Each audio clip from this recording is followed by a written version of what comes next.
you're watching Just the News. I'm Amita Balachandra. We're going to start off with the Delhi violence. There are a lot of updates in this story. The Supreme Court today stopped the demolition drive against the alleged illegal constructions in Jahangirpuri in New Delhi, asking authorities to maintain status quo. Now, the Supreme Court said that the matter will be heard tomorrow.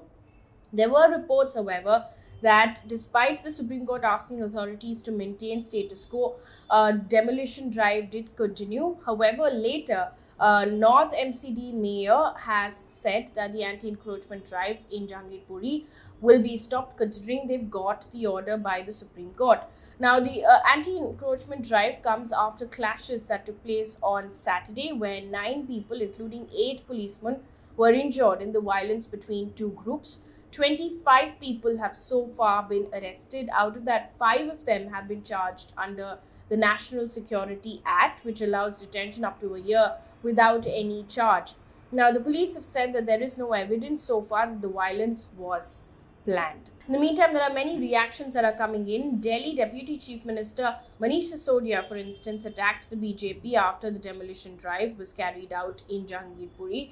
He said, and I quote, this drama of breaking illegal encroachments is being done now. In the past 15 years, why did the MCD allow these encroachments to come up? The illegal constructions that were cleared today, which Neta of the BJP took the money and made these constructions, end quote.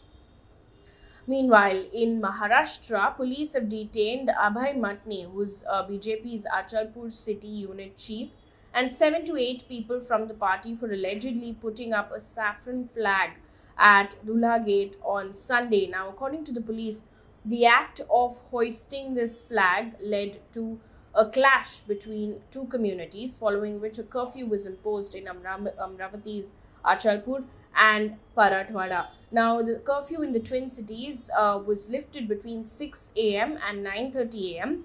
and will be relaxed again in the evening on Wednesday. Police have said that curfew would continue as there could be more clashes. The situation has so far been peaceful after the curfew.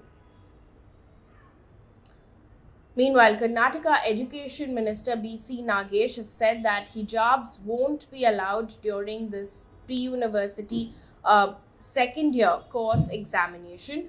The exams will be held from the 22nd of April to the 11th of May. Now, according to IANS, Mr. Nagesh said, and I quote, all students must follow rules on uniform. Hijab cladding students won't be allowed, end quote. Now, this comes after petitioners in the Karnataka Hijab case requested Chief Minister to allow students to write exams wearing a hijab.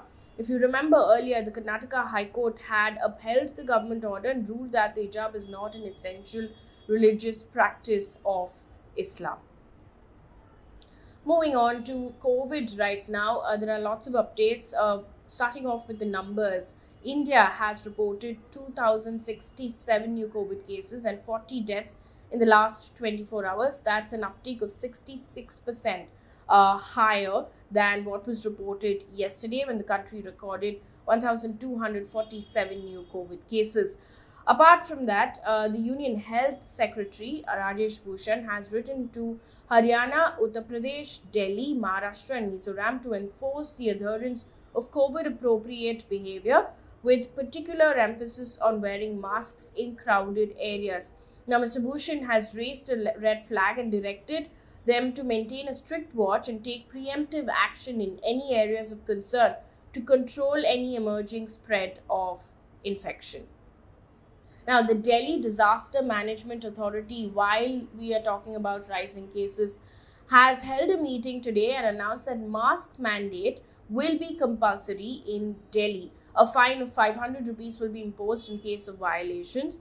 On the 1st of April, Delhi had announced that no fines will be imposed for not wearing masks. Now, Delhi has reported 632 new COVID cases in the last 24 hours. Following suit, Haryana has made wearing masks compulsory for 4 districts that are bordering Delhi: Gurgaon, Faridabad, Sonipat and Jhajjar. Now, today, Haryana recorded 310 new COVID cases, of which 225 were found in Gurgaon, and 67 in Faridabad. Moving on from this now, 4 men who were stuck in a sewage treatment plant died in Haryana's Hisar on Tuesday evening. They entered a sewage treatment plant tank to repair a motor. Now, the Deputy Commissioner has ordered a magisterial probe. The family members and villagers protested against the district administration and demanded 1 crore rupee financial assistance and a government job for one family member of each of the deceased. Moving on right now, the University Grants Commission has now allowed academic collaboration between the Indian and foreign colleges in a move that will make it easier for Indian students to study in foreign universities, even earn a degree from one, and vice versa. Now, according to Hindustan Times, credits have to be earned after attending offline classes only. Now, the programs can be offered from undergraduate to PhD level. The regulations are likely to come into effect from 2022-23 onwards.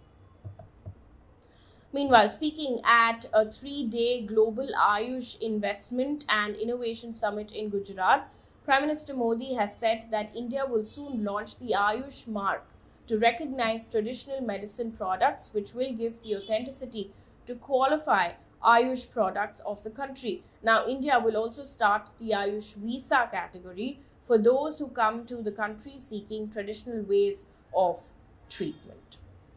Also in the news, President Ramnath Kovind has given his assent to the Criminal Procedure Identification Bill, which allows police to obtain physical and biological samples of convicts and those accused of crimes. Now, it also empowers a magistrate to order measurements or photographs of a person to be taken to aid the investigation of an offence. Now, the data will be stored in a central database. Now, the act, which replaces the Identification of Prisoners Act 1920, was passed by Lok Sabha on the 4th of April and Rajya Sabha on the 6th of April. Let's take a look at business news right now, starting off with the International Monetary Fund, which has sharply cut India's GDP growth forecast for FY23 to 8.2% from 9%, citing Russia-Ukraine war. Now, the IMF's projection of India's retail inflation is now at 6.1%, higher than the Reserve Bank of India's forecast at 5.7%. On to international news, starting off with Russia-Ukraine crisis. Now, United Nations Human Rights Council has said that more than 5 million people have fled Ukraine since the beginning of Russia's invasion, which was 56 days ago. Now, in the meantime, UN Secretary General is calling for a 4-day halt in fighting in Ukraine, starting Thursday to coincide with the Orthodox Christians' Holy Week observances. Also, Russia's deadline for Ukrainian forces holding out in Mariupol to surrender has now passed, because right now Russia's focus is on the city of Mariupol and taking full control of the regions of Luhansk and Donetsk. Now, in its latest ultimatum, Moscow has called on troops residing in the city's steel plant to lay down their arms by 11 GMT. Now, there was no sign, however, that the Ukrainian forces had done so. So that deadline has passed. President Vladimir Zelensky has said, and I quote, "The situation in Mariupol remains as severe as possible," end quote. Meanwhile, in Sri Lanka, which is reeling under severe economic crisis at this point in time, thousands of people protesting have continued to protest now following the police shooting incident that occurred yesterday. The incident killed 1 person and injured 13 people at least. 15 police officers were also admitted to a hospital following the clash with protesters, and this is according to the Associated Press. Protesters used vehicles to block key roads to protest against the shooting and also the economic crisis that's going on in the country. Also, a Reuters report has said that Sri Lanka's foreign minister said that India will provide an additional $500 million in financial assistance to Sri Lanka for it to buy fuel, because there's massive fuel shortage and there's also higher prices now because there were reports of Sri Lanka rationing fuel. Bangladesh was also willing to postpone a $450 million in swap prepayments. And one piece of good news before we wrap things up here on this bulletin: Indian American US Navy veteran Shanti Sethi has joined Vice President Kamala Harris's office as her executive secretary and defense advisor. Now, this is according to a report by PTI. According to Politico, Shanti Sethi is the first Indian American commander of a major US Navy combat ship. In her new role, she coordinates national security advisor documentation across the office of the Vice President. That brings us to the end of this bulletin. Thank you so much for watching. Good night.